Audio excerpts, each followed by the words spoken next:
Amos தீர்க்கதரிசன புஸ்தகம் 9ஆம் அதிகாரம் வசனங்கள் 12-15 வரை.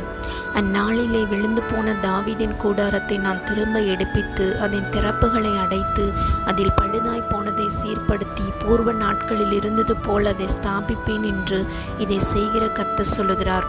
இதோ உழுகிறவன் அறுக்கிறவனையும் திராட்சை பழங்களை ஆலையாடுகிறவன் விதைக்கிறவனையும் தொடர்ந்து பிடித்து பர்வதங்கள் திராட்சரசமாய் வடிகிறதும் மேடுகள் எல்லாம் கரைகிறதுமான நாட்கள் வரும் என்று கர்த்தர் சொல்லுகிறார்.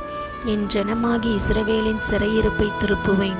அவர்கள் பாழான நகரங்களை கட்டி அவைகளில் குடியிருந்து திராட்சை தோட்டங்களை நாட்டி அவைகளுடைய பழரசத்தை குடித்து தோட்டங்களை உண்டாக்கி அவைகளின் கனிகளை புசிப்பார்கள்.